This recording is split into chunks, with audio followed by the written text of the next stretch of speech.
هذا التصوير لمدينة جدة عام 1969 ميلادي. هذه المحطة في طريق المدينة.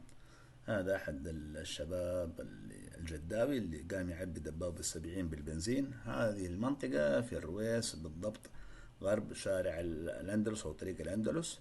هذه كلها صناديق. هذه في حي الرويس، كانت قريبة من البحر، يسكنها بعض الأفارقة وبعض الصيادين. هذا طريق الأندلس طبعا كان صغير، هذا يتصل لين قصر الحمراء. هذا بعض الجالية الأفريقية. طبعا التقطوا بعض الأشياء التي تقوم برميها بعض الشركات كعلب الأدوية وما إلى ذلك. هذه كلها صناديق صفيح مكسية بالكراتين. هذه أيضا في حي الرويس. الحمد لله الآن طبعا هذه المباني العشش لا وجود لها. كانت السابق موجودة في الرويس وفي الكرنتينة وفي حارة برة، وشيء بسيط منها كان في بعض الأحوشة في الهنداوية. هذا أحد عمالة السقة يقوم بإنزال زفة الماء لأحد البيوت. هذا طريق المدينة الطالع قبل مسجد الملك سعود. كانت الناس تمر هنا لازم تأخذ الثلج ومستلزماتها قبل تروح بحر، لأنه بعد شارع فلسطين خلاص المنطقة مقطوعة ما فيها شيء. من هنا يأخذ الدخان الثلج. هذه البنشري هذا بعد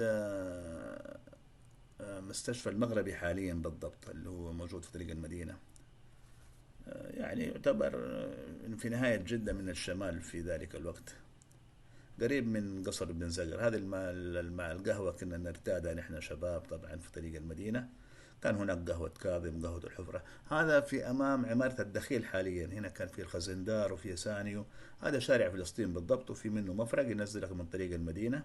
هذا هو طريق المدينة. طبعا الفيلم مقدم في التصوير، المفروض اللقطة تكون قبل هذه. هذه الشاحنات كان يستوردها ولا يزال الجفالي من ألمانيا. طبعا تنزل في لبنان قبل لا توصل جدة. يتم تركيب لها الصندوق الخشب هذا طبعا، وتركيب إطارات البلاستيك بعد استيرادها من اليونان، من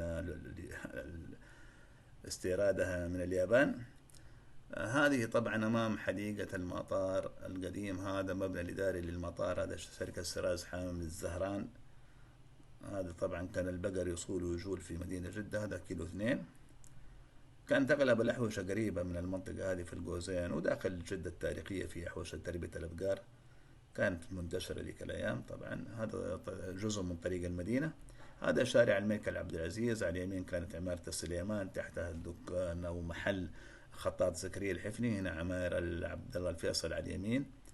على اليمين بعده عمارة البنك الأهلي، عمارتين، وعلى اليسار في عمارة اللي كان فيها البنك الأهلي. عمارة الأمير نواف على اليمين التي أمام البريد، هذه التي بين المساحة حاليا كان فيها القطار، أعتقد وزير القطار. هذه عمارة الأمير نواف اللي في الوجه. هنا المبنى اللي على اليسار كان في بقالة النجمة، بقالة مشهورة كان منها فرع أيضا في كيلو 2. كان في هنا محلات ومكاتب نقليات وسفريات، كان منهم رحيم أبا كلكة. هذا الشارع طبعا تغيرت ملامحه حاليا. كان أمامه على اليمين كان في المداح، طبعا اسم مشهور أكيد بيعرفوه كل أهل جدة وغير أهل جدة. كان هو وكيل بسكوت الميزان أو بسكوت المداح. هذا كان يؤكل مع الشاهي، ناكله واحنا أطفال إلين ما وصلنا مرحلة الشباب واحنا بناكله. هنا طبعا هذا شارع الذهب. اقتربنا من نهاية الفيلم. السلام عليكم ورحمة الله وبركاته.